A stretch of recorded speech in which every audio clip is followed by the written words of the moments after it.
Hey crafty fam, it's Alex Vanover and welcome back to my craft room. In this video, I'm going to be showing you how to use Cricut's Infusible Ink transfer sheets. So if you've ever tried to do an Infusible Ink project and the results didn't come out the way that you wanted to, or you got stopped because you weren't sure what to do next, this is going to be the Infusible Ink tutorial just for you. Plus, stick around for the end of this video because I'm going to be telling you how you could win a Cricut Maker 3 in a giveaway just for my crafty fam, sponsored by Creative Fabrica.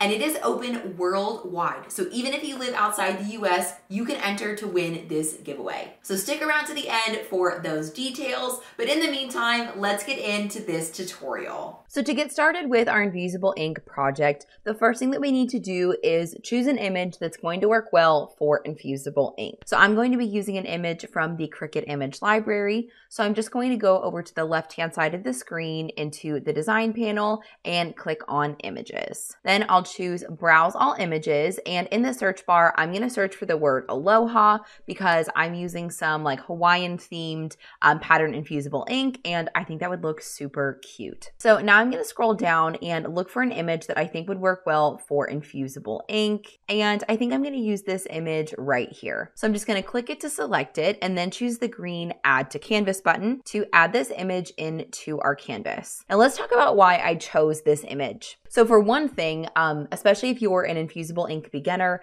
I highly recommend that you stick with images that are just one layer, or also known as one color. So in Cricut Design Space, sometimes you can have multiple layers that are the same color, but as far as the mats go, this is all going to be cut on one mat because it's all one color. Now you can use Infusible Ink with multiple colors, but you have to weed out those images and put them all on the same transfer sheet, so it's just a little bit more complex.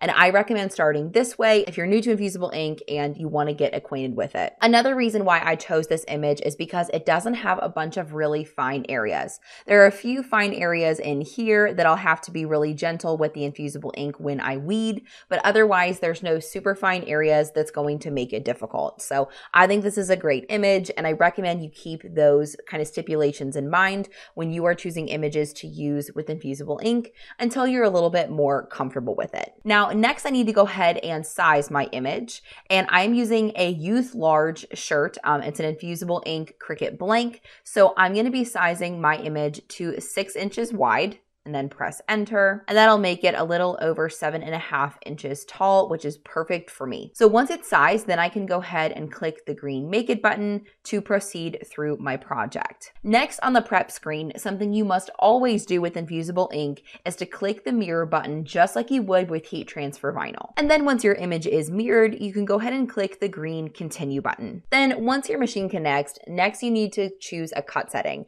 And I always recommend using the Infusible Ink transfer sheet cut setting because of course that is what your machine is programmed to use with Infusible Ink. Something else to note is that Infusible Ink can be used on any Cricut machine on the market, including the Cricut Joy. So this tutorial could be applicable for any Cricut machine that you may have, including the Cricut Joy. So now that our cut setting is chosen, let's hop over to my craft table so I can show you how to cut Infusible Ink and apply it to a t-shirt. So to get started cutting our Infusible Ink, the first thing we need to do is of course to open the package. But it's kind of important, so I'm going to show you how I like to open my packages so that I can still store my Infusible Ink in the best way. For this tutorial, I'm going to be using the tropical floral pattern of Infusible Ink. I'm going to be using this fun like Hawaiian pattern, which I think is so cute. So when I open up my box, I like to do that with an X-Acto knife. And I'm going to use the X-Acto knife again because the Infusible Ink is actually going to come in like this black plastic tube. But it's really important that you store your Infusible Ink without having it exposed to a bunch of light. So at the bare minimum, I like to save my boxes and close up the top. But if possible, I even like to save these black tubes so that I can put the remaining Infusible Ink back down in them so that they can stay away from as much light as possible. So that's why I like to use an X-Acto knife in order to open them up so that they can stay in really good shape. So then I'll just pull down the plastic from all of the Infusible Ink, and I'll set the sleeve aside for when we are finished. So then you're gonna take out your infusible ink that you want to use, and you'll kind of notice that it looks a little bit duller than it does on the box, which is fine because that's perfectly normal for infusible ink. Just like a print of sublimation, it's gonna end up starting to look a lot duller, and then after you press it, it gets a lot brighter. In case you guys are unfamiliar with infusible ink is essentially a pre-printed sublimation sheet, so that's why it works very similarly to sublimation. It just doesn't require a sublimation printer, which is what's so great about it. So anyway, I'm gonna pull the sheet that I want out of the roll. And I'm also gonna keep out this butcher paper that we are gonna use in the pressing step.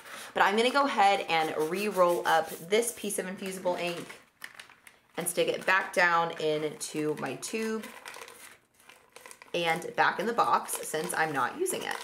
So next we need to go ahead and put our infusible ink onto our mat. And I always like to use a green standard grip mat with infusible ink. And the way that it needs to go on the mat is it needs to go with the transfer sheet side, which is the back side of the infusible ink, down on the mat. Even though we did mirror, we are not going to put the infusible ink directly onto the mat, only the plastic transfer sheet on the back. And this works very similarly to an HTV carrier sheet where it's gonna help us transfer the design, and it also has the back like a little bit more stabilized so it can be cut on the cutting mat. So I'm gonna put it onto my cutting mat like this. But another thing to note about infusible ink is that you don't want to put your hands all over it if you can help it, especially if you have something greasy on your hands such as lotion. So I like to use a brayer tool to make sure that my infusible ink is really well stuck down to the mat without having to use my hands all over it. Now you don't necessarily need to be afraid to touch it or anything like that. You just want to avoid touching it where you can by using things like tools. So once your infusible ink is well stuck to your mat, then you can go ahead and put it in your Cricut machine and allow your Cricut to work its magic and cut out your design.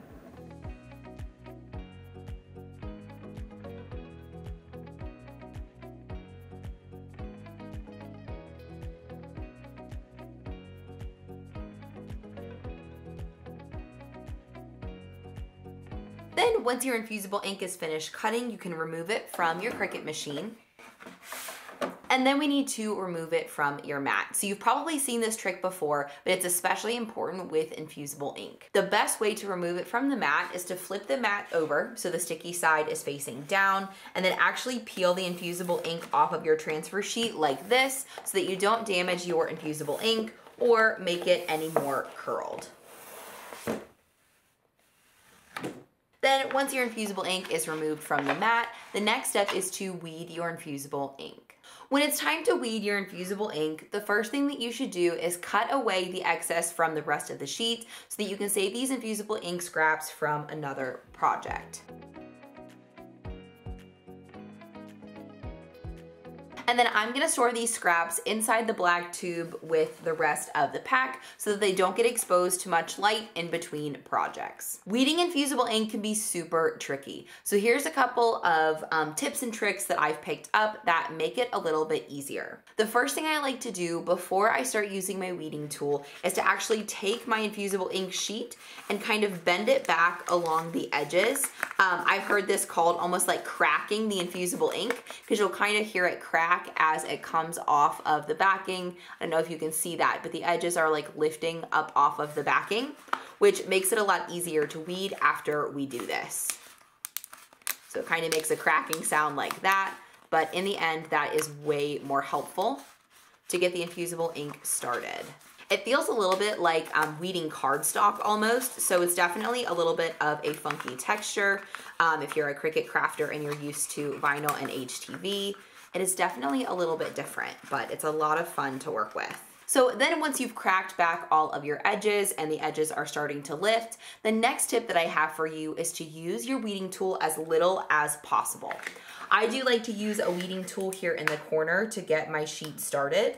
But as you can see, if I don't get it on the first try, I can end up kind of peeling back the layers of the infusible ink. So I recommend using your weeding tool as little as possible. So I'll just use it in the corner to get started. And then most of the rest of the weeding that I will do is just with my fingers.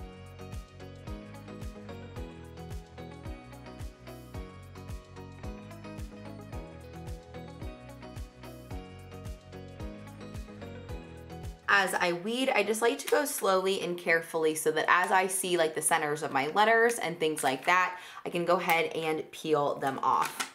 And the reason that you want to go carefully is because, of course, infusible ink, like I said, kind of feels like paper. So it is easy to rip your design if you accidentally weed out the wrong area. So I just go slowly and carefully and look for all the areas that my pattern is cut, and then bend back the transfer sheet to get that edge started and peel them away. And then when you think you have most of your design weeded, you can flip it over and everything will look all the same color, but this is a great opportunity to check and see if you missed any pieces. So once your design looks the way that it's supposed to, next it's time to get your blank ready and apply our infusible ink. Once you have your infusible ink sheet weeded, next it's time to apply it to your blank. So let's talk about compatible infusible ink blanks for just a second. I mentioned earlier that infusible ink is essentially a pre-printed sublimation sheet. And what that means is that it requires the same blanks to work with infusible ink as sublimation does. So for fabric, that means it has to have a very high polyester content. So something like a Cricut Infusible Ink shirt like this one works great because it's already made to work with infusible ink. But any shirt with 65% polyester or higher would work great with infusible ink. But you can also use other types of blank with infusible ink, such as coasters and other fabric projects and so many different things. They just either have to have a high polyester content or they have to have a polyester coating, or basically be like sublimation compatible blanks in order to work with infusible ink. Once you know you have a compatible blank for infusible ink, the first step is going to be preheating it using your Cricut Easy Press or another heat source. Keep in mind though that I do have a Cricut Easy Press mat underneath my shirt to make sure to protect my surface from the heat of my heat source. So to preheat, I'm not going to turn on the timer or anything. I'm just going to heat the area where my infusible ink is going to be applied. The next thing that you need to do, whether you're using a shirt or even a hard surface blank, is to lint roll it or at least wipe it off with a lint-free cloth to ensure that there's no dust or dirt underneath the area where we're going to be pressing. So I'll use my lint roller and remove anything that could prevent me from getting a really good quality press. Then after that, it is recommended that you put some butcher paper inside your shirt to prevent any ink from bleeding through should it end up doing that. So I'm going to be using the butcher paper that actually came in the infusible ink roll. It came with 2 different sheets for the 2 different pieces of infusible ink. But I'm going to take one of these sheets and set it aside so I can use it on top of my press. And I'm going to take this sheet and stick it inside the shirt. Products like infusible ink, or really any kind of sublimation product also, are prone to what is called blowout. So that just means that ink can sometimes get transferred either through the back of the shirt or through the top of the shirt, and that's why we protect it with butcher paper. But once you have your butcher paper inside your shirt, next it's time to go ahead and grab your infusible ink and put it with the pretty side facing down onto your shirt. When you look through the back of the infusible ink, you should be able to see the design, and it should look correct the way that it's going to be pressed, but you want the ink side to be facing down onto your blank. So I'm gonna go a couple inches below the neckline here, and then smooth down my transfer sheet. Now, something else to keep in mind is that if you don't have a lot of transfer sheet around the outside of your design, you may want to use some heat tape in order to keep your infusible ink secure, because you definitely do not want it to move during pressing, or it can cause some blurry lines, also called ghosting. Next, let's talk about the settings that we need to use for pressing. So if you're ever in doubt about what settings to use, I recommend looking up the Cricut Heat Guide.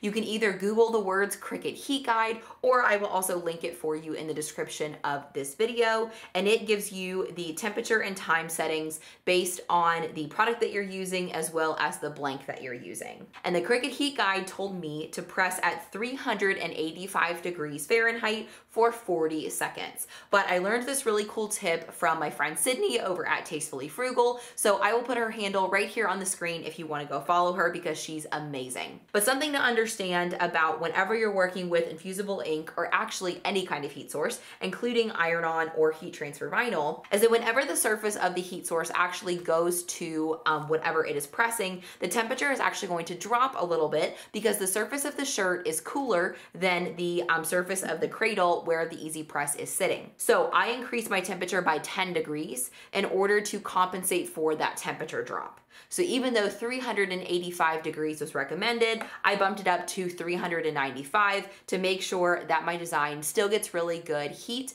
even when it's being pressed. So my easy press is all ready to go and I have everything ready on my shirt.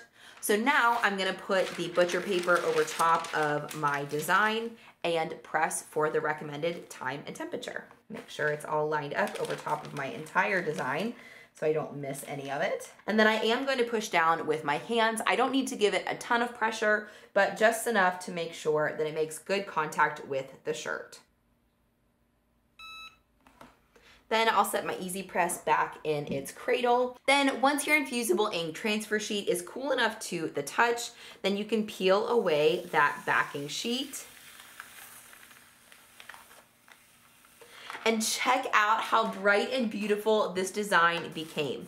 That's the really neat thing about infusible ink, is once it's pressed onto a high polyester surface, the colors become so bright and beautiful. I love being able to work with Cricut Infusible Ink because it's a lot like being able to do sublimation without having to have a sublimation printer.